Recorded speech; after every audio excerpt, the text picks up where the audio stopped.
एक यहाँ बन जाए या फिर ये केवल इसके ऊपर यहाँ ज़्यादा अच्छा लगेगा। एक केवल यहाँ लगवाना,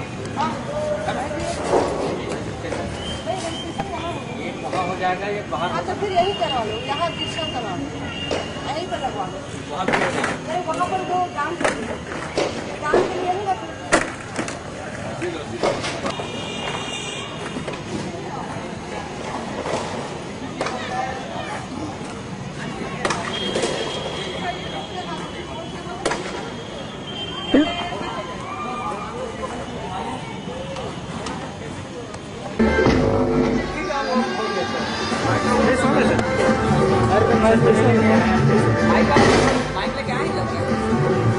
जल्दी में भागू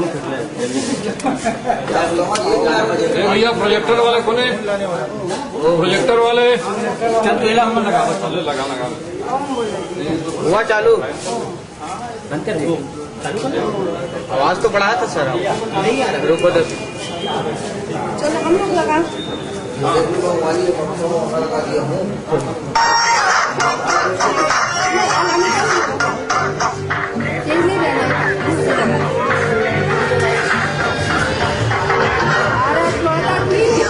प्रकाश का वो है इनको तो लगा है।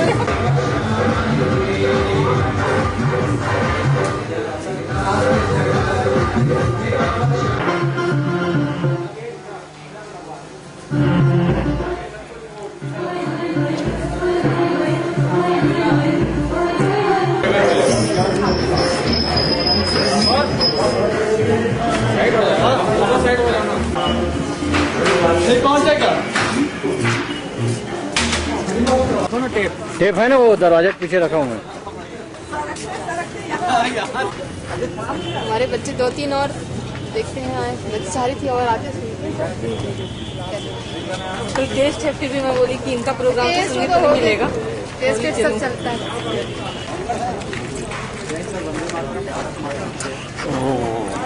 और आजकल आ नहीं रहा, आप खोज खबर नहीं ले रहे हो। अभी तो खराब बंदी हो गया खाली सब तो एक दो बार आप प्रेरणा मिलेगी। नहीं ऐसा नहीं है, प्रेरणा वाली बात तो अंदर से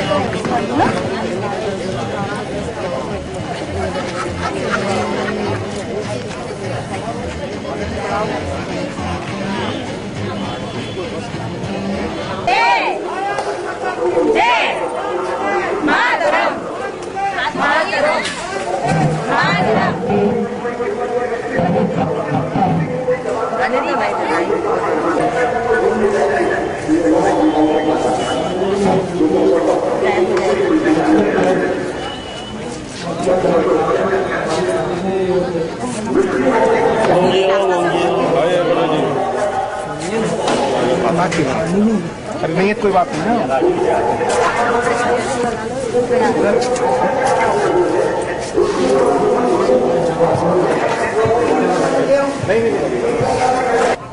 मीडिया के माध्यम से जो प्रशिक्षण प्राप्त कर चुके हैं हमारे सम्मानित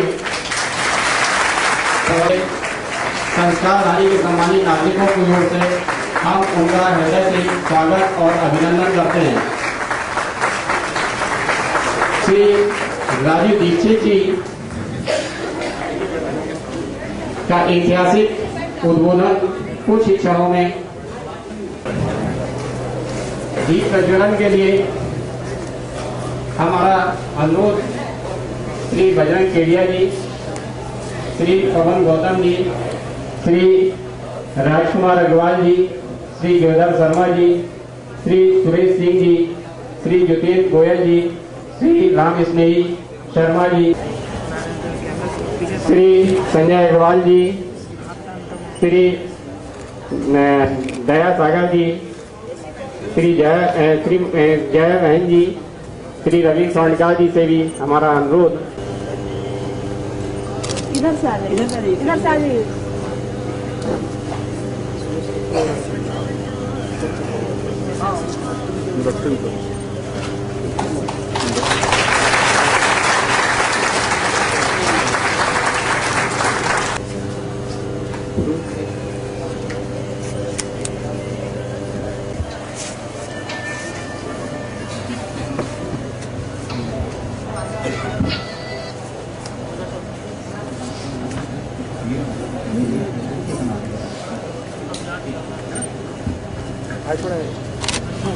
हाँ।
जिले की महिला प्रभारी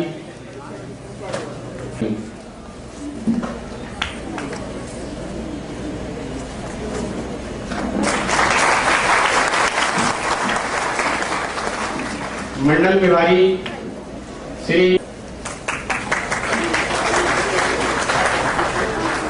स्वागत की इस श्री राजीव दीक्षित जी के उद्बोधन का वह यहाँ पहुंच चुके हैं और यथाशीघ्र वह आपके पास में मंच पर आपसे बात करेंगे। स्वामी जी का एक वाक्य, राष्ट्र धर्म से बड़ा कोई धर्म नहीं, राष्ट्र हित से, राष्ट्र देव से बड़ा कोई देव नहीं, राष्ट्र हित सर्वोपरि है। हर समय, हर सांस में, हर सोच में राष्ट्र का चिंतन, और यही उनकी जनता से अपेक्षा है कि वह हर समय राष्ट्र के विषय में सोचें। राष्ट्र के विषय में हम क्या करें। केंद्रीय प्रभारी श्री संजय अग्रवाल जी से हमारा अनुरोध कि वह दीक्षित जी को मंच पर। बोलिए भारत माता की, भारत माता की, वंदे वंदे। बिलासपुर के बिलासा के इस पावन धरती पर परम श्रद्धेय राजू भाई, जो पूरे देश में भारत क्या था और आज भारत क्या हो गया है, और यदि हम इसी प्रकार से सोते रहे, जाग कर भी आंख बंद किए रहे, तो भारत की दुर्दशा और कितनी बिगड़ सकती है। इन सबकी चेतावनी आपको देकर के, आपके अंदर के स्वाभिमान को जगा करके, और एक नए भारत का निर्माण आप सबके माध्यम से कैसे हो, और आपके अंदर के स्वाभिमान को जगाने के लिए न दिन का चैन न रात का चैन, सिर्फ अनवरत चलते रहना जिनकी नियति है, ऐसे हमारे परम ओजस्वी वक्ता आदरणीय राजू भाई जी यहाँ पर उपस्थित हो चुके हैं। और यही संख्या अमूमन बाहर भी बैठ करके राजीव भाई को सुनना चाह रही है। तो मैं आपके बीच में और राजीव भाई के बीच में कोई व्यवधान न बनता होगा, बड़े ही सादर और सम्मान के साथ में आमंत्रित करता हूँ परम श्रद्धेय राजीव भाई जी को। हो आज की सभा में उपस्थित बिलासपुर नगर के सभी सम्माननीय नागरिक बंधुओं, मंच पर आसीन आज की सभा में सभी बहनों, मैं आप सबका बहुत आभार व्यक्त करता हूं कि आप यहां उपस्थित हैं। और मुझे आपसे संवाद करने का समय मिल रहा है। सबसे पहले भारत स्वाभिमान और पतंजलि योग समिति के सभी पदाधिकारियों का आभारी हूँ, जिन्होंने आज ये व्यवस्था की और मुझे आपके सामने बात करने का मौका मिला।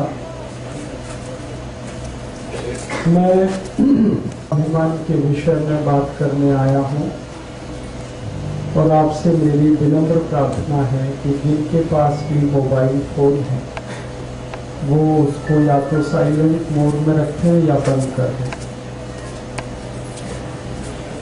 5 जनवरी 2009 को अब धीरे धीरे यह आंदोलन भारत के 600 जिलों में पहुंच गया। इस आंदोलन में लगभग 2,50,000 योग शिक्षक अपनी सेवाएं दे रहे थे। संपूर्ण समर्पण भाव से और निस्वार्थ भाव से इस आंदोलन को आगे बढ़ा रहे। अगले 2 वर्षों में करीब 11 लाख योग शिक्षक और इसमें आने वाले और 2 वर्षों के बाद 50,000 योग शिक्षक हमारे पास होंगे। तब हम भारत के गांव-गांव तक इस आंदोलन को पहुंचाएंगे। आपके मन में प्रश्न आएगा कि इस आंदोलन का उद्देश्य क्या है। इस भारत स्वाभिमान के आंदोलन के 2 प्रमुख उद्देश्य हैं। पहला उद्देश्य है हमारे भारत में हर एक नागरिक को निरोगी और स्वस्थ बनाने के लिए हमारा जो अभियान है योग, प्राणायाम और आयुर्वेद की मदद से, उस अभियान के तहत हर दिन हम 1 लाख योग कक्षाएं लगाते हैं और 1 लाख योग कक्षाओं के माध्यम से हर दिन लाखों भारतवासियों को हम प्राणायाम सिखाते हैं। परम पूजनीय स्वामी रामदेव जी आस्था चैनल के माध्यम से हर दिन सुबह 5 से 7:30 बजे तक और करोड़ों भारतवासियों को प्राणायाम सिखाते हैं। आस्था चैनल भारत में तो आता ही है, दुनिया के करीब 100 ध्यान सिखाते हैं, योग सिखाते हैं, आयुर्वेद के बारे में बताते हैं। और यह कार्य हमने इसलिए शुरू किया है कि इस कार्य की भारत को बहुत जरूरत है। हमारे देश को इस समय बहुत अधिक जरूरत है योग, प्राणायाम और आयुर्वेद की। बहुत अधिक लोग बीमार हैं। सारे भारत देश में बीमार लोगों की संख्या कितनी है ये भारत सरकार के आंकड़ों से आप समझ सकेंगे। अपने भारत में करीब 120, इसका मतलब ये हुआ कि 80% भारत बीमार। इसका मतलब ये हुआ कि अगर एक परिवार में 5 व्यक्ति माने जाएं तो हर एक परिवार में औसतन 4 लोग बीमार। हमारे देश में लगभग 24 करोड़ परिवार हैं। हर परिवार में औसतन 4 लोग बीमार। सबसे बड़ी जो बीमारी है हमारे देश में खून की कमी। हमारे भारत देश में सबसे बड़ी बीमारी है एनीमिया। लगभग हमारे देश की 40 करोड़ माताएं, बहनें इस एनीमिया बीमारी की शिकार है और 30 करोड़ भाई हमारे देश में पुरुष इस बीमारी के शिकार है। 70 करोड़ लोग तो एनीमिया नाम की बीमारी से ही पीड़ित हैं। ये सबसे बड़ी बीमारी है संख्या के हिसाब से। इसके बाद सरकारी आंकड़े बताते हैं कि 5 करोड़ 70 लाख लोगों को भारत में डायबिटीज है और ये इतनी खतरनाक तेजी से फैल रही है डायबिटीज कि हर 2 मिनट में एक व्यक्ति की मौत हो रही है इस देश में डायबिटीज से। हर 2 मिनट में एक व्यक्ति मर जाता है डायबिटीज के कारण और हर 1 मिनट में कोई ना कोई ऐसे कॉम्प्लिकेशंस हो जाते हैं डायबिटीज के कि व्यक्ति का जीवन हमेशा के लिए खराब हो जाता है। या तो किडनी फेल हो सकती है, या तो लीवर में कोई बड़ी को आंखों के रोग है।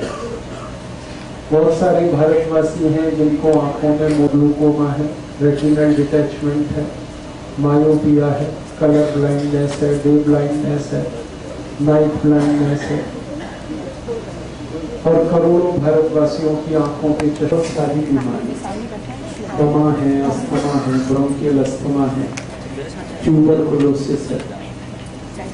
इसी तरह से 17 करोड़ भारतवासी हैं जिनको घुटनों में दर्द है, कमर में दर्द है, हम जिसको आर्थराइटिस कह सकते हैं, गठिया, संधिवात, ये 17 करोड़ लोगों को है। 20 करोड़ भारतवासी ऐसे हैं जिनको या तो हाइपरटेंशन है या हाइपोटेंशन, या तो उनका ब्लड प्रेशर बढ़ गया या तो बहुत कम है। और 27 करोड़ भारतवासियों के बारे में सब हैं जिनको हर समय कुछ ना कुछ बीमारी है, या तो उनको ये सब सूक्ष्म पोषक तत्वों की कमी के चलते बच्चे या तो शारीरिक विकलांग हैं या मानसिक विकलांग। हमारे भारत में लाखों बच्चे हैं जिनको प्रोटीन बहुत कम है, जिनको कार्बोहाइड्रेट्स पूरे नहीं मिल पाते, जिनके शरीर में विटामिन की कमी है, शरीर की आवश्यकता की पूर्ति करने वाले रासायनिक तत्व नहीं है। और ये कारण है हमारी माताओं में खून की कमी होने का। अपने भारत में बड़ी दुर्भाग्य की स्थिति है कि एक साल में 2 करोड़ 38 लाख बच्चों का जन्म होता है। इसमें से 56 लाख बच्चे जन्म लेने के कुछ महीनों में और कुछ 1 साल में मर जाते हैं। 80 से 90 लाख बच्चे एक तरफ सरकार बहुत सारी सुविधाएं बढ़ा रही है, चिकित्सा का तंत्र बहुत बड़ा हो गया। मैं आपको कुछ पुराने आंकड़ों के हिसाब से करूं तो आपको अंदाजा तुरंत लगेगा। जैसे हम 1951 में इस देश में दवाएं बहुत कम बनाते थे, हमारे भारत में दवाएं बहुत कम बनती थी। दवा बनाने वाली मुश्किल से 10-12 कंपनियां होती थी। आज भारत में दवा बनाने वाली कंपनियों की संख्या सेंडोज है, हेक्स्ट है, पार्थेजिस है, जर्मन रेमेडीज है, एली लिली है, रेनबेक्सी है, कैडिला है, सिक्ला है, टोरेंट है, ऐसी 24,000 कंपनियां हैं। इसकी अब 84,000 दवाएं बन रही हैं। तो दवाओं की कोई कमी नहीं है इस देश में। फिर बीमार गंभीर प्रश्न है। और एक बात कहूँ आपसे, जब 1951 में हमारी जनगणना शुरू हुई थी तब पता चला था कि भारत में हॉस्पिटल्स बहुत कम थे उस समय। गिने चुने उंगलियों पर 15-20 हॉस्पिटल हुआ करते थे पूरे देश में। आज भारत में 36,000 हॉस्पिटल्स सरकारी स्लाइड है। उस ग्रुप की मैक्सिमम मेडिसिन हमारे बच्चों को दी जाती है। और जब हमने रिसर्च किया तो पता चला कि ये लिमोसुलाइड मेडिसिन दुनिया के 100 से ज्यादा देशों में 20 साल पहले बैन हो चुकी है। अमेरिका में ये मेडिसिन बैन है, कनाडा में बंद है, जर्मनी में बैन है, फ्रांस में बैन है, स्वीडन, स्विट्जरलैंड, डेनमार्क, नॉर्वे में ये दवा बंद है, ब्रिटेन में ये दवा बंद है। दुनिया के सबसे अमीर जो और विकसित देश माने जाते हैं वहां तो सब जगह बंद है ही, और दुनिया में जो कम अमीर और कम विकसित माने जाते हैं वहां भी बंद है। कारण बहुत साइड इफेक्ट्स हैं इस दवा के। हजारों बच्चे दुनिया में इस लिमोसुलाइड दवा को खाने के बाद अंधे हो गए। स्थिति में ये दवा खाएंगे तो आपको आंतों में घाव हो जाएगा, इंटेस्टाइन में घाव, अल्सर जिसको हम कहते हैं। और वो जल्दी आपने घाव नहीं भर पाया तो वो कैंसर में भी बदल सकता है। इसलिए दुनिया भर के डॉक्टर सब क्विलोक्विनोल का प्रिस्क्रिप्शन बंद कर चुके हैं। ऐसे ही 2 मेडिसिन है, मैक्साफॉर्म और एंट्रोबायोफॉर्म, कि दुनिया भर में बंद हो चुकी हैं 25-30 साल पहले। कई देशों में तो 40 साल पहले बंद है, लेकिन भारत में तो धड़ल्ले से बिक रही। और दुर्भाग्य से ऐसी भारत में 83,650 दवाएं बिक रही। मैंने तो 2-3 के ही नाम लिए क्योंकि समय की बहुत कमी है, ज्यादा देर में इसमें बात नहीं कर पाऊंगा। लेकिन आपको मैं कहना चाहता हूं कि इतना बड़ा घोटाला हमारे देश में चिकित्सा के क्षेत्र में चल रहा है कि जो जहरीली दवाएं हैं, बेकार की दवाएं हैं, जिनकी हमें कोई जरूरत नहीं है, वो हमें खिलाई जा रही है। आप बोलेंगे इसका कारण क्या है? इसका कारण है भ्रष्टाचार, करप्शन। ऐसी है जो दूसरे देशों से आई है, मल्टीनेशनल से, विदेशी कंपनियां, और वो ऐसी दवाएं बना रही हैं जिनको वो अपने देशों में नहीं बनाते। मैं आपको नाम लेके बताऊंगा। एक बहुत बड़ी कंपनी है, उसका नाम है प्रॉक्टर एंड गैम्बल। ये अमेरिका से आई है और ये भारत में एक ऐसी दवा बनाती है जिसको अमेरिका में वो कभी भी नहीं बना सकते, क्योंकि अमेरिका में वो मेडिसिन कई साल पहले बंद हो चुकी है। आराम से मिल जाए, कोई तकलीफ नहीं है। और अगर छोटी मोटी कोई तकलीफ आई तो प्राइम मिनिस्टर ऑफिस को बिल्कुल ग्रीन सिग्नल दे सकता है, आपको प्राइम मिनिस्टर ऑफिस से मिल जाए जहर बनाने का लाइसेंस मिलता है। मैं ये ऐसी हवा में बात नहीं कर रहा हूं। एक अमेरिकन कंपनी हमारे यहाँ आई थी, यूनियन कार्बाइड। इसको एक ऐसा जहर बनाना था जो दुनिया में कहीं नहीं बनता। उसको पेस्टिसाइड, इंसेक्टिसाइड के लिए इस्तेमाल करना। उसका नाम उनके घरों के बिजली के बिल कंपनियां पे इतना बुरा हाल है। आते हैं डॉक्टर्स के क्लिनिक में, उनको लालच देते हैं कि देखो ये मेडिसिन का प्रेस्क्रिप्शन करो इतना पैसा, इसका करो इतना, इसका करो इतना। डॉक्टर उस चक्कर में ये सब करते हैं। अब ये जो मेडिकल प्रोफेशन है ये सेवा नहीं है, ये बिजनेस है। अच्छा, जब बड़े बड़े डॉक्टर्स को हम कहते हैं कि आप भी इतने गिर गए, तो कहते हैं हम क्या करें, 40 लाख रुपए खर्च करके हमने MD किया, 50 लाख खर्च करके हमने MS किया, किसी बैंक से हमने कर्जा ले रखा है, तो हम कहां से निकालेंगे अपना पैसा? हाँ, ये डॉक्टर बनते हैं तो ये तैयारी कर रहे हैं कैसे कैसे लूटना, कहां से लूटना, और पढ़ाई भी उनको ऐसे ही कराई जाए, सेवा के लिए कोई। जब कोई पढ़ाई करके निकलता उसको कहो भाई गांव में जाके सेवा देनी, कोई तैयार नहीं जाने। फिर हम कमाई के टैक्स के पैसे से हम उनको पढ़ाई कराते हैं और लोगों की सेवा देने के लिए गांव जाने को कोई तैयार नहीं। छत्तीसगढ़ में ही देख लो क्या बुरा हाल है। पढ़ाई करा के कुछ को तैयार करो ताकि गांव में लोगों की तो सेवा हो, क्योंकि ये 5-6 साल वाले तो जाने को ही तैयार नहीं, क्योंकि गांव में किसको लूटेंगे। हाँ, इसलिए तो नहीं जाते कि लूटेंगे किसको भाई, कौन मिलेगा वहां लूटने को, गरीब आदमी है, कहां देगा पैसा। समस्या का समाधान क्या? इसके 2 समाधान है।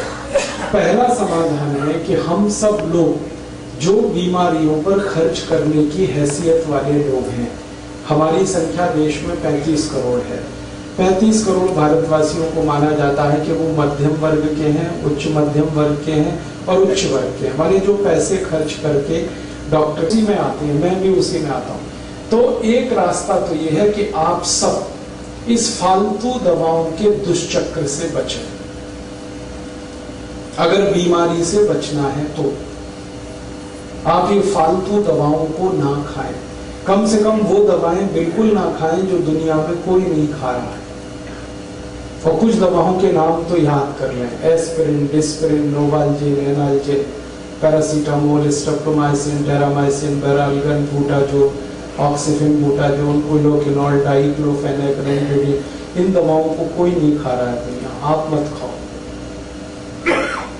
और इसके साथ साथ अगर हिम्मत है आप में तो मैं तो आपसे कहूंगा कि एक कदम और आगे बढ़ाओ। बेईमान डॉक्टर को कभी भी मत जाओ, उसके पास मत जाओ। मेरा कहना है बीमारी से नहीं, बेईमान डॉक्टर से बचो। अगर नुकसान हो रही है वो दवाएं मत खाओ। एक दवा के 100 साइड इफेक्ट्स हैं, वो कभी भी मत खाओ।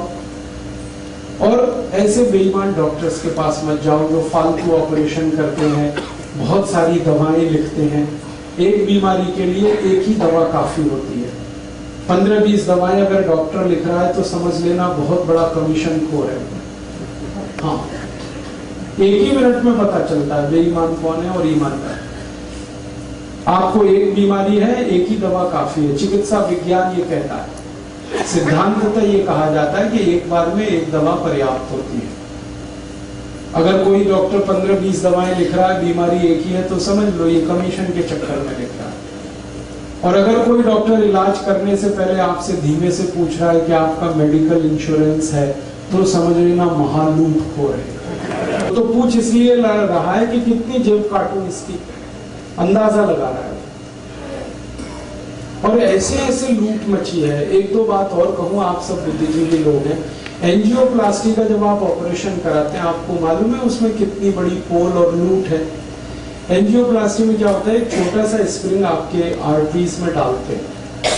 रक्त लेकर जाने वाली जो वाहिकाएं हैं हृदय तक, उनमें कहीं रुकावट है तो उसको हटाने के लिए एक स्प्रिंग डालते हैं, उसको चौड़ा करने के लिए नली को। वो स्प्रिंग वही होती है जो बॉल पेन में आपने देखी, बस उसके ऊपर एक मेडिसिन का कोट किया जाता है। वो स्प्रिंग मात्र 10 रुपए में बनती है और आपको जब डाली जाती है तो बिल उसका 1.5 से 2 लाख रुपए होता है। लूट की खुली छूट है एंजियोप्लास्टी।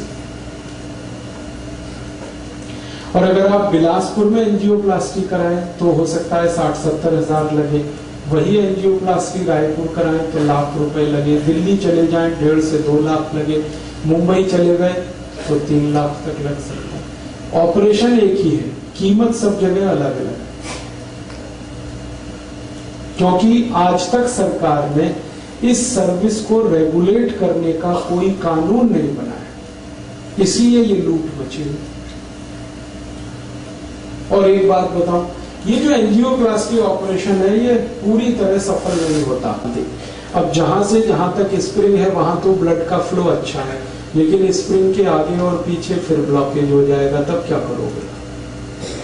आपका तो 2 लाख बेकार हो गया।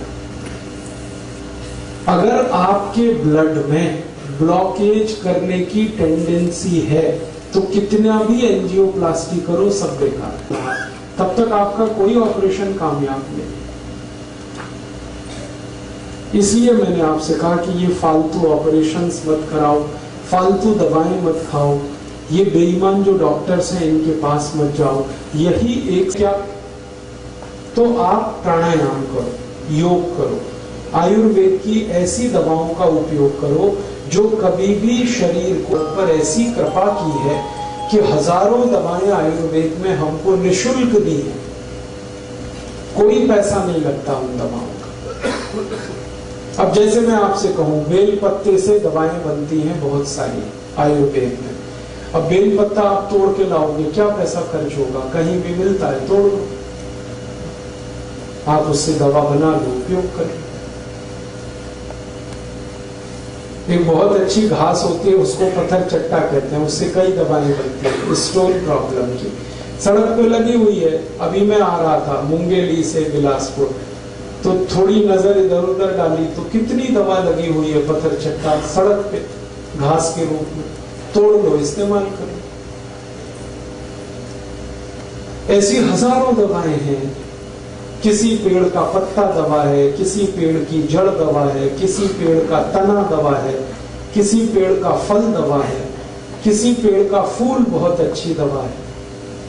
और हजारों तरह के पेड़ प्रकृति ने हमें दिए हैं, हमको तो बस पहचानने की देर है।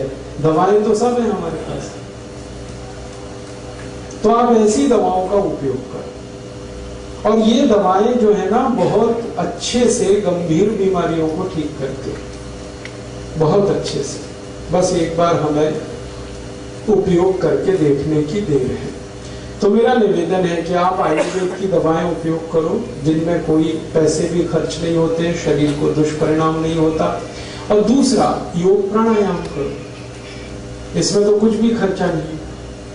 प्राणायाम करने में तो श्वास निकालना और श्वास लेना, इसी पूरी प्रक्रिया को सीखना है। और पिछले 10 वर्षों में परम पूजनीय स्वामी रामदेव जी ने भारत के और भारत के बाहर के करोड़ों लोगों को प्राणायाम सिखा कर हर उस बीमारी से ठीक कर दिया जो एलोपैथी में कभी ठीक नहीं होती। आप जानते हैं डायबिटीज का कोई ट्रीटमेंट नहीं है एलोपैथी में, लेकिन प्राणायाम से ठीक होती है। हाइपरटेंशन का ट्रीटमेंट नहीं है एलोपैथी में, और हाइपोटेंशन की तो दवा नहीं है एलोपैथी में। ये प्राणायाम से दोनों ठीक हो जाते हैं। अर्थराइटिस का कोई ट्रीटमेंट नहीं, गाउट का कोई ट्रीटमेंट नहीं, लेकिन प्राणायाम से ठीक होता है। हमारे शरीर में कई गंभीर बीमारियां हैं। माताओं को गर्भाशय में गांठ हो जाए, ट्यूमर हो जाए, कोई नहीं करेगा ठीक उसको एलोपैथी में, प्राणायाम से ठीक होता है। ब्रेन ट्यूमर ठीक होता है, यूट्रस ट्यूमर ठीक होता है, ओवरी का ट्यूमर ठीक हो जाता है, सर्विक्स का कैंसर ठीक होता है, थ्रोट कैंसर ठीक हो रहा है, ओसियोफेगस ट्यूब कैंसर ठीक हो रहा है। कैंसर में प्राणायाम काम कर रहा है और कैंसर ठीक हो रहा है। और कैंसर इतने अच्छे से, और अब अमेरिकन साइंटिस्ट आने वाले हैं। जनवरी के महीने में बहुत बड़ा कॉन्फ्रेंस हो रहा है हरिद्वार में, इंटरनेशनल कॉन्फ्रेंस हो रहा है। उसमें आ रहे हैं बहुत सारे विशेषज्ञ ये सीखने जानने कि कैंसर कैसे ठीक हो रहा है प्राणायाम से। तो जब प्राणायाम से कैंसर ठीक हो रहा है, डायबिटीज ठीक हो रही है, हाइपरटेंशन ठीक हो रहा है, अर्थराइटिस ठीक हो रहा है, दमास्थमा ठीक हो रहा है, ट्यूबरकुलोसिस ठीक हो रहा है, जो बीमारियां बिल्कुल लाइलाज मानी जाती हैं दुनिया में वो ठीक हो रही है, तो हम क्यों ना इसका उपयोग करें, फालतू में एलोपैथी के चक्कर में पैसे बर्बाद करें। तो मेरी आपको यही एक सलाह है, निवेदन है कि आप प्राणायाम करें, योगासन करें और आयुर्वेद की कुछ दवाओं का उपयोग कर लें, तो आपकी लगभग हर बड़ी बीमारी आप ठीक कर पाएंगे। हमने पिछले 10 साल में ये करके देखा है कि 90% से ज्यादा बीमारियां तो हम खुद ही ठीक कर सकते हैं अपनी, 90% से ज्यादा। हमारे भारत देश को हम एक स्वस्थ देश बना सकते हैं, सुखी देश बना सकते हैं बिना एक पैसा खर्च किए, बस हमें थोड़ा प्रयास करना है। तो आपसे मेरी यही दरखास्त, जरूरत पड़ने पर आयुर्वेद की दवाएं उपयोग करें। आप ये जरूर पूछ सकते हैं कि हमें पता नहीं है तो मैं आज आपको कुछ जरूर गंभीर बीमारियों के बारे में बताना चाहता हूँ। आपके पास अगर डायरी है तो आप जरूर प्राणायाम की मदद से, योग की मदद से, आयुर्वेद की दवाओं की मदद से, पर आदमी को इसकी जानकारी की जरूरत है। मैं शुरू करता हूं डायबिटीज से, जो सबसे खराब बीमारी है। डायबिटीज भारत में 5,70,00,000 लोगों को है और 3 करोड़ को हो जाएगी अगले कुछ सालों में, सरकार ये कह रही है। हर 2 मिनट में एक मौत हो रही है डायबिटीज से, और कॉम्प्लिकेशंस तो बहुत हो रहे हैं। किसी की किडनी खराब हो रही है, किसी का लीवर खराब हो रहा है, किसी को ब्रेन हेमरेज हो रहा है, किसी को पैरालिसिस हो रहा है, किसी को ब्रेन स्ट्रोक आ रहा है, किसी को कार्डियक अरेस्ट हो रहा है, किसी को हार्ट अटैक आ रहा है। कॉम्प्लिकेशंस बहुत हैं, खतरनाक हैं डायबिटीज के। तो ऐसी स्थिति में हम क्या करें? मेरी तो एक छोटी सी आपको गुजारिश है, सलाह है कि आप इंसुलिन पर ज्यादा निर्भर ना करें, क्योंकि ये इंसुलिन है ना भस्त्रिका प्राणायाम, 5 मिनट रोज सवेरे खाली पेट, डायबिटीज के हर एक पेशेंट को 5 मिनट भस्त्रिका। भस्त्रिका तो बहुत सरल है, आराम से बैठ जाएं जैसे मैं बैठा हुआ, और आपकी उंगली और अंगूठे को इस तरह से स्पर्श करें ध्यान मुद्रा में, और लंबी सांस भरें, लंबी सांस छोड़ें, बस ये है भस्त्रिका। धीरे धीरे सांस भरें, धीरे धीरे सांस छोड़ें, लंबी सांस भरें, गहरी सांस छोड़ें। इसको 5 मिनट लगातार करें। इसके बाद कपालभाति, कपालभाति आधा घंटे करें, लगातार करें। कपालभाति में क्या है? झटके के साथ और ताकत से सांस को बाहर निकालना, और सांस के निकालने पे ध्यान देना है, लेने पे ज्यादा परेशानी आपको नहीं करनी। लेने का काम तो शरीर खुद कर लेगा, निकालने का ध्यान रखना है। झटके से सांस निकालनी है, ताकत से निकालनी, और जब सांस निकालेंगे तो पेट अंदर जाएगा, बस सीधी सी बात। एक बार मैं आपको दिखाता हूं, आपको तुरंत समझ में आ जाएगा।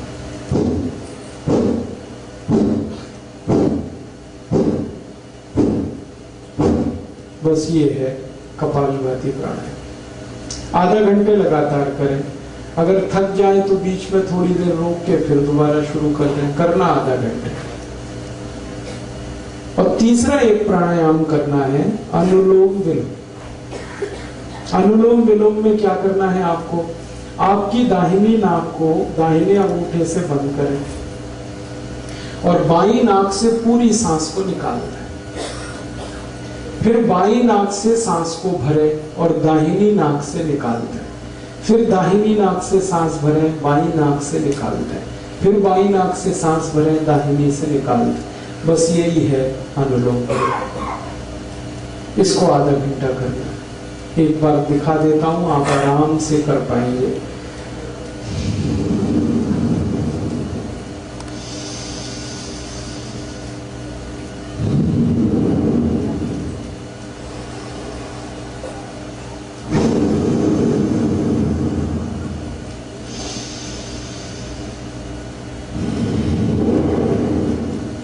बस आधा घंटे ये कर दें अनुलोम विलोम, आधा घंटे कपालभाति, 5 मिनट भस्त्रिका।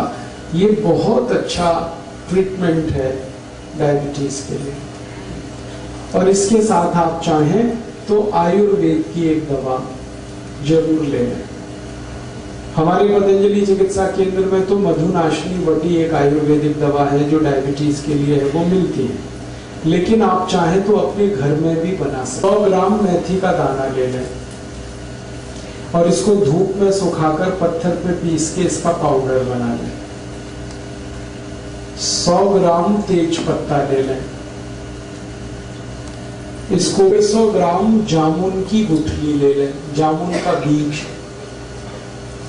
इसको धूप में सुखाकर इसको पीसकर इसका पाउडर बना लें। और 250 ग्राम बेल पत्र के पत्ते ले लें। इसको धूप में सुखाकर इसको पीसकर इसका भी पाउडर बना लें।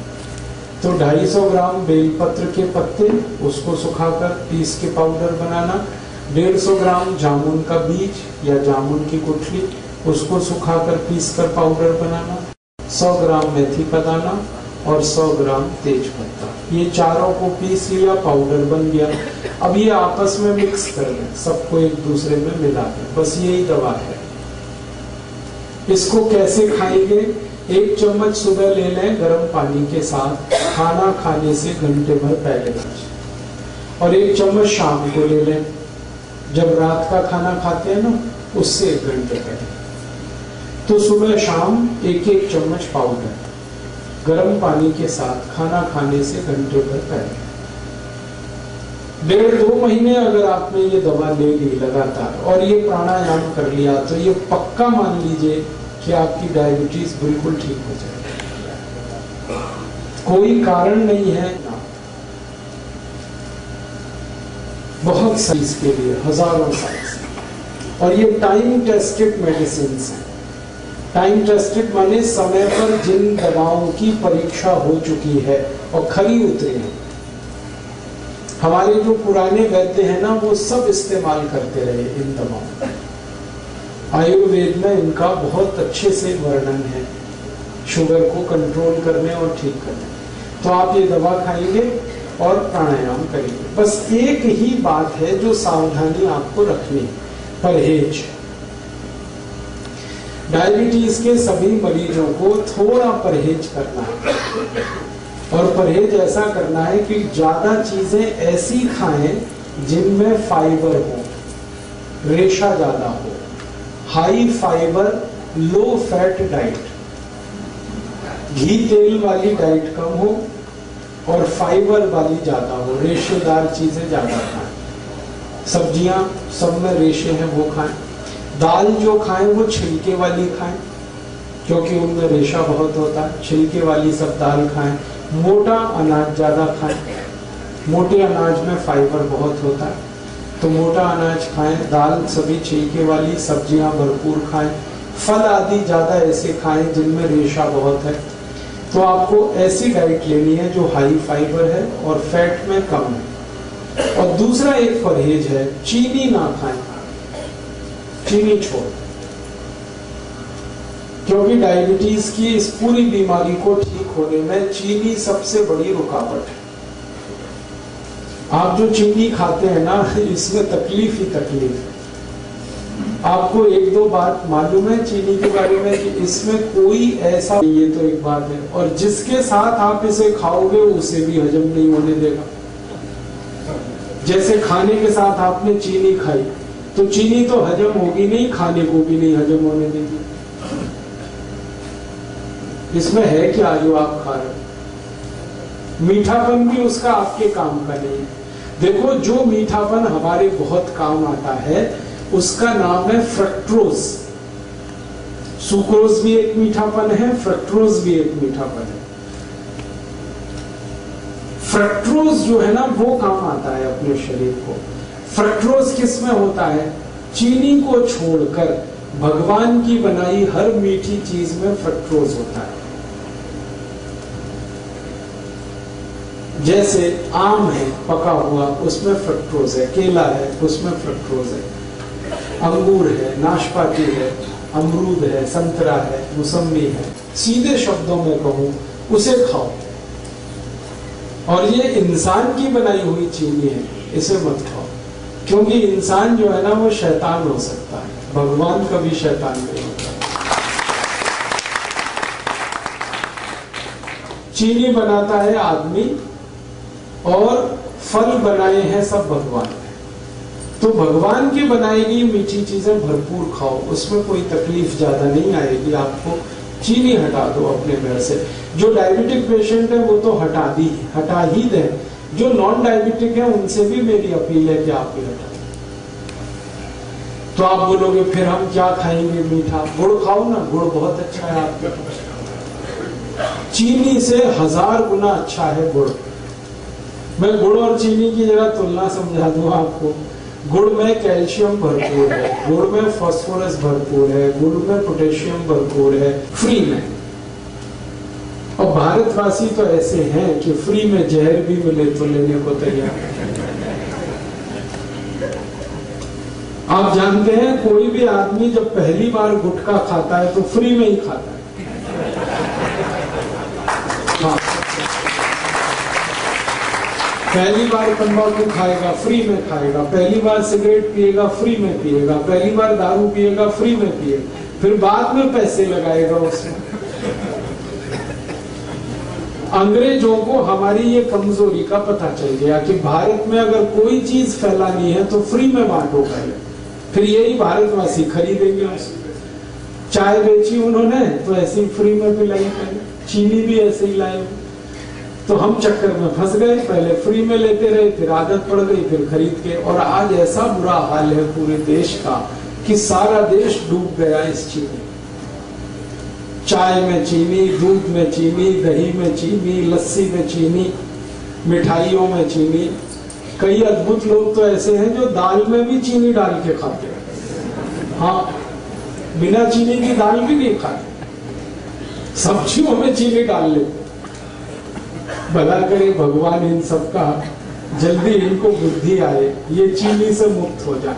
और मैं आपको एक गहरी बात कह रहा हूं कि अंग्रेजों ने यहाँ तो चीनी में डबो दिया, फंसा दिया हमको, और उनके अपने देश में वो सब चीजें शुगर फ्री बना रहे हैं आज तक। आप इंग्लैंड में जाओ, लंदन में बड़े डिपार्टमेंटल स्टोर्स में हर मिठाई शुगर फ्री मिल जाएगी। आप शुगर फ्री केक बन रहे हैं, शुगर फ्री चॉकलेट्स बन रही हैं, शुगर फ्री पेस्ट्रीज बन रही हैं।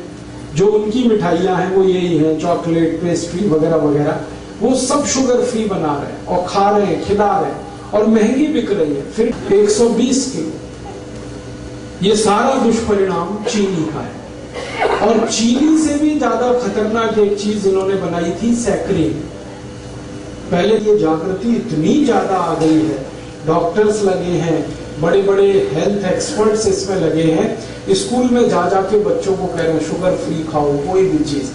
तो बच्चों ने वहां पेप्सी बंद किया है, कोका कोला बंद किया है, पेस्ट्रीज खा रहे हैं तो वो शुगर फ्री खा रहे हैं, चॉकलेट खा रहे हैं तो शुगर फ्री, और उन्हीं की बिक्री बढ़ रही है। तो वहां जागरूकता आ गई और वो समझ गए, और उन्होंने देखा कि उनके मोटापे का कारण चीनी है, उनके हाई ब्लड प्रेशर का कारण चीनी है, उनके देश में डायबिटीज का कारण चीनी है, ब्रेन स्ट्रोक का कारण चीनी है। अब तक जो रिसर्चेज हुई है वो बताती हैं कि चीनी 103 बीमारियों का कारण है, 103 डिसीज, खाली चीनी से आती, तो वो मना कर रहे हैं कि मत खाओ, और अच्छे से उनके यहाँ ये बात चल पड़ी है। सांसद शुगर लॉबी के हैं और इन्होंने कंट्रोल कर रखा है पूरे देश की पॉलिटिक्स को। प्राइम मिनिस्टर कोई बने, चलती इन्हीं की, और हर पार्टी में घुसे हो, और ये एक भी ऐसा कानून नहीं बनने देते जो चीनी के खिलाफ जाए। आपको मालूम है गन्ना सबसे सस्ता खरीदा जाता है इस देश में, और चीनी सबसे महंगी बिकती है इस देश में। ये क्या चक्कर है भाई? लूट रहे हैं ये सारे देश। गन्ना किसानों को 3-3 साल पेमेंट नहीं करते ये चीनी मिल वाले। किसान बेचारे तड़पते, परेशान होते, चक्कर काटते रहते, और पेमेंट होता है तो भी सबसे कम कीमत लगा, और चीनी सबसे महंगी कीमत पर बेचते हैं। बीच का सारा पैसा लूट के ये अपनी खराब राजनीति को और देश के ऊपर गलत कानूनों को थोपते रहते हैं। तो अगर आप चाहते हैं कि ये देश करप्शन फ्री हो और इस देश के भ्रष्ट नेताओं को हम किनारे करने में खाना खाएंगे, उसको हजम होने में, डाइजेस्ट होने में सामान्य रूप से 6 घंटे लगते हैं, लेकिन अगर आपने गुड़ खा लिया तो 4 घंटे में ही वो खाना आपका पचेगा। ये गुड़ पर हमारे आयुर्वेद की सबसे बड़ी रिसर्च है। तो आप खाने के बाद गुड़ जरूर खाएं, खाना जल्दी पचेगा। और इसका उल्टा है, अगर आपने खाने के बाद थोड़ी चीनी खाई तो ये खाना तो पचेगा नहीं कम से कम 8 घंटे तक, और वो चीनी को पचाने में पूरा खाना बर्बाद हो जाएगा, लेकिन चीनी पचेगी नहीं। चीनी में एक केमिकल जो हमेशा याद रखिए खा रहे हैं, तो वो आपके शरीर में जा रहे हैं, और ये जो गंधक है सल्फर, ये चली तो जाती है शरीर में चीनी के साथ, लेकिन निकलती नहीं बाहर। हमारे शरीर की ऐसी व्यवस्था है जिसमें कोई गंदगी, कोई कचरा गया तो या तो यूरिन के साथ निकल जाएगा, पेशाब के साथ, नहीं तो स्टूल के साथ, मल के साथ, नहीं तो पसीने के साथ निकल जाएगा, कभी जरूरत हुई तो बलगम के साथ निकल जाएगा। भगवान ने व्यवस्था बना रही, लेकिन चीनी का जो सल्फर है ये नहीं निकलता, ये जमा होता रहता है, रक्त में जमा होता है, खून में जमा होता है, और एक लिमिट जब ये क्रॉस कर जाती, भारत से गए तो चीनी भी उनके साथ हम भेज देते, सारी चीनी मिलें उठा के वो ले जाते यहाँ से, क्योंकि इसमें कबाड़ और कचरा है और कुछ है नहीं, तो देश का भला हो जाता। वापस हम फिर गुड़ खाने लगते, गुड़ बनाने लगते, लेकिन वो नहीं हुआ। अंग्रेजों को भगा दिया, चीनी को रख लिया, और आप स्वस्थ बनेंगे, निरोग बनेंगे, ये मैं आपको गारंटी दे रहा हूँ। आप चीनी छोड़ के आज से शुरू करके देखिए, 15 दिन में वेट कर लीजिए, आपको आश्चर्य लगेगा कि आपका वजन कम हो रहा है। 15 दिन में कितना भी वेट आपका बढ़ा है, चीनी छोड़ के देखिए, सब वजन कम हो जाए। तोंद बाहर निकली है, पेट बाहर निकला है, चीनी छोड़ के देखिए, पेट अंदर चला जाए। घुटने का दर्द है, कमर का दर्द है, कंधे का दर्द है, सब में आराम हो जाए। नींद अच्छी नहीं, छोड़ के देखिए, कम हो जाए। माइग्रेन आपका जो है ना बहुत तकलीफ दे रहा है, चीनी छोड़ के देखिए, खत्म हो। एक चीनी छोड़ते ही बहुत तरह के रिलीफ होना शुरू होते हैं, और आप सबसे बड़ा रिलीफ ये पाएंगे कि आपको शरीर हल्का लगेगा हर तरह से। छोड़ कर देखिए, हमने हजारों की छुड़वाई और सब एक ही बात कहते हैं, वजन कम हो गया, पहले से अच्छी नींद आ रही है, घुटने का दर्द कम हो गया, कमर का दर्द कम हो गया, कई तरह की सर्दी, जुकाम, तरह तरह की स्नोफीलिया, साइनस जैसी बीमारियों में रिलीफ आया, क्योंकि खून शुद्ध होने लगा ना, तो सब ठीक ही होने वाला है। तो आप इसको करिए और दूसरों को भी बताइए, और आप इस काम को थोड़ा गंभीरता से कर पाए तो आप स्वस्थ होने के रास्ते पर आगे बढ़ जाएंगे, बीमारियां बहुत कम हो जाएंगी। तो डायबिटीज के बहाने मैंने आपसे ये बात कही, थोड़ा जल्दी जल्दी 2-3 बातें और कह दूं। सबकी बात हुई, हाई ब्लड प्रेशर आपको है तो आप तीनों प्राणायाम करिए, भस्त्रिका 5 मिनट, कपालभाति आधा घंटा, अनुलोम विलोम आधा घंटा, और हर दिन थोड़ी कुछ आयुर्वेदिक दवाएं ले लीजिए जो घर में ही है। जैसे बहुत अच्छी दवा आपके घर में है दालचीनी, दालचीनी मसाले के रूप में आप यूज करते हैं, वो आप खाइए। आधा चम्मच शहद, आधा चम्मच दालचीनी गर्म पानी के साथ। बहुत अच्छी दवा है। इन दोनों में से कोई एक, या तो वो या तो ये। दूसरी, आधा चम्मच लीजिए, 1 गिलास गर्म पानी में रात को भिगा दीजिए, रात भर पड़ा रहने दीजिए उसको पानी में। सवेरे उठकर पानी को पी लीजिए और मेथी दाने को चबा के खा लीजिए। ये बहुत जल्दी आपका हाई बीपी ठीक करेगा। 1.5 से 2 महीने में बिल्कुल नॉर्मल कर देगा। और एक तीसरी दवा है हाई बीपी के लिए, अर्जुन की छाल। अर्जुन एक वृक्ष होता है, कहीं भी मिलता है, छत्तीसगढ़ में तो शायद हर जिले हर गांव में मिल जाता है।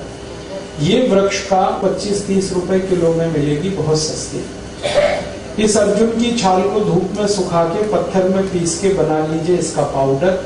आधा चम्मच पाउडर आधा गिलास गर्म पानी मिला के ले लीजिए।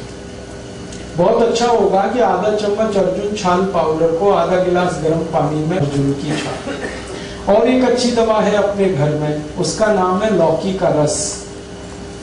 1 कप 5 पुदीना पत्ता, 5 तुलसी पत्ता मिला के 3-4 काली मिर्च पीस के ये सब डाल के पीना, बहुत अच्छे से आपका बीपी ठीक करेगा। और ये हृदय को भी बहुत व्यवस्थित कर देता है। परम पूजनीय स्वामी रामदेव जी ने पिछले 10 वर्षों में करोड़ों भारतवासियों को लौकी का रस पिलाया और गंभीर रोग ठीक हुए उनके। डायबिटीज ठीक हुई, हाई बीपी ठीक हुआ। आज स्थिति ये है कि जो लौकी कभी 2 रुपए किलो बिका करती थी, अब वो 20 रुपए किलो हो गई। क्योंकि डिमांड बढ़ी ना, तो कीमत बढ़ गई। हमें इसका कोई अफसोस नहीं। अगर थोड़ी कीमत भी बढ़ी तो फायदा किसी किसान को ही मिल रहा। आप चाहें तो लौकी को अपने घर में भी लगा सकते हैं। थोड़ी भी कच्ची जमीन है, लौकी आराम से होती है। और लौकी के बारे में कहा जाता है कि खराब से खराब जमीन पे लौकी की बेल फैला दीजिए तो नीचे का तापमान कम हो जाएगा, अंदर का। लौकी तो मिलेगी फ्रेश, घर के अंदर का तापमान कम हो जाएगा। करके देखा मैंने। और इसमें कम से कम 3 से के भी पास है, 10 फीट लंबी 10 फीट चौड़ी। तो इसमें कम से कम 100 वर्ग फीट की छत में 5,000 रुपए की लौकी पैदा कर सकते हैं। कम से कम खुद खा सकते हैं, पड़ोसियों को खिला सकते हैं, क्योंकि ये बहुत भरपूर फल देने वाली है। बेल क्रीपर है, सूर्य के प्रकाश को ज्यादा अवशोषित करके काम करने वाला ये पौधा है। तो आप लौकी का रस पिए, बहुत अच्छा है। हाई बेल पत्र के पत्ते ये हाई ब्लड प्रेशर में बहुत काम आते हैं, आप इसको उपयोग करिए। 5 पत्ते ले लीजिए बेल पत्र के, पत्थर में पीस के बनाइए उसकी चटनी। और जो चटनी बन गई बेल पत्र के पत्ते की, उसको 1 गिलास पानी में डाल के खूब गर्म कर दीजिए। इतना ये सबसे जल्दी हाई ब्लड प्रेशर को ठीक करता है।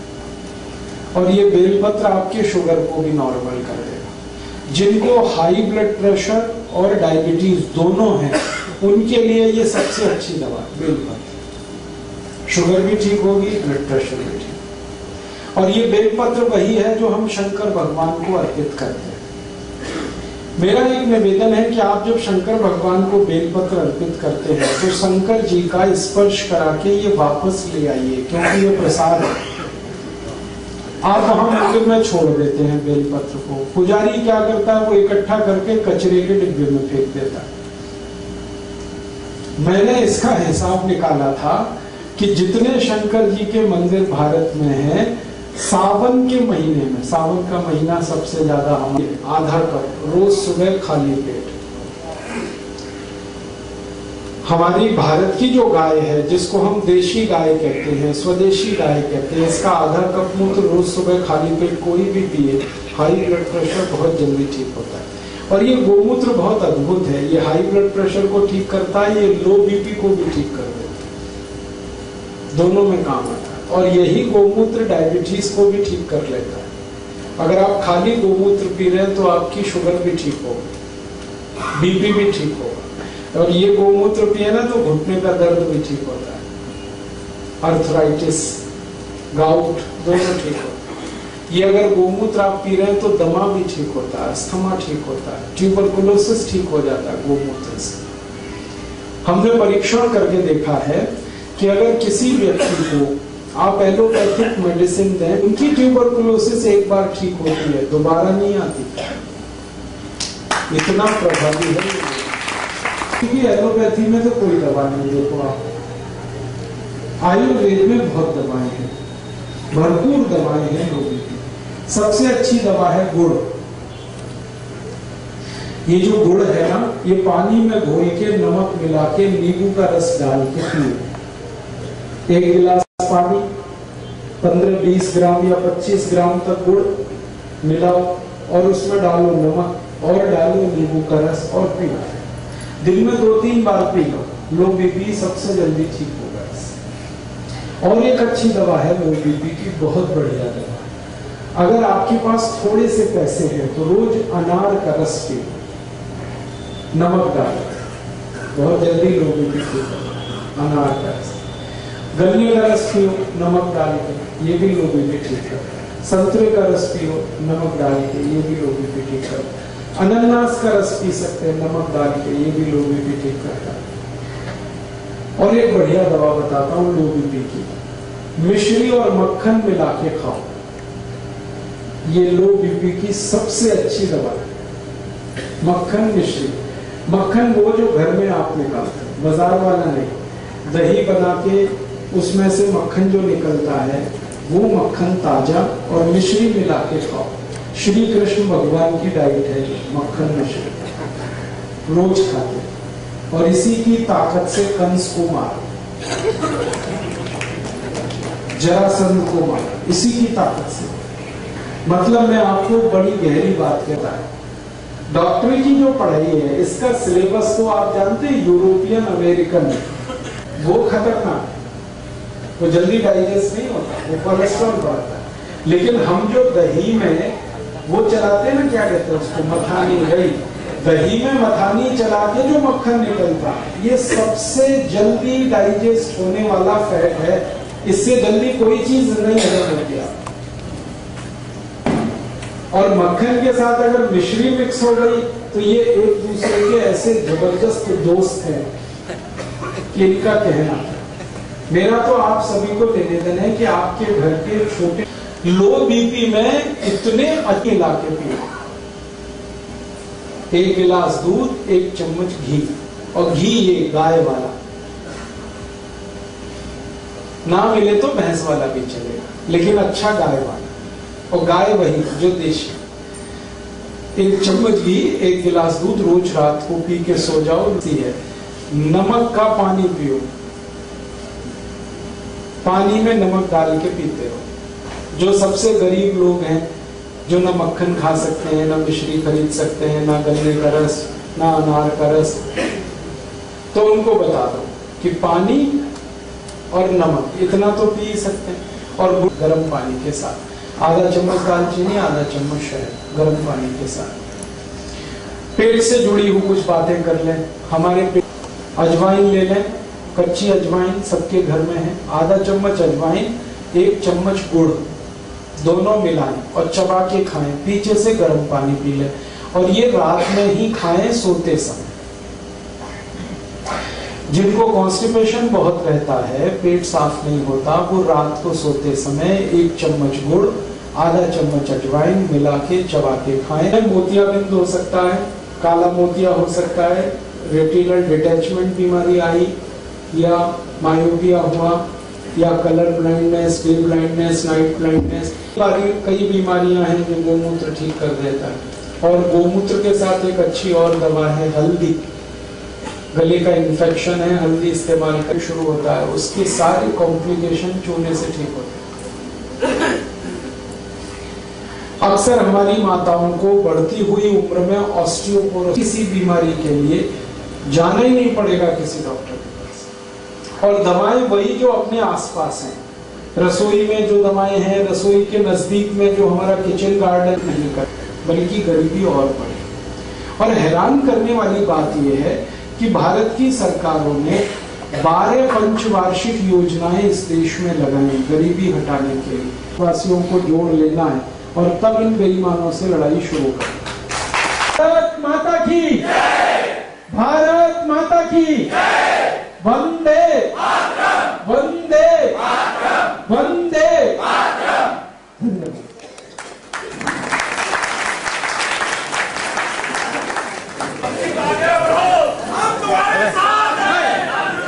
आप सभी उपस्थित महानुभाव, परम आदरणीय श्रद्धेवाद, आज इस कार्यक्रम को जो आयोजित किए हमारे परम श्रद्धेय संजय अग्रवाल जी, जो हमारे संरक्षक हैं, आदरणीय दयाशंकर जी जो पता सम्मानीय अध्यक्ष हैं, आदरणीय रविंद्र सोनकार जी जो हमारे केंद्रीय प्रभारी हैं, जया बहन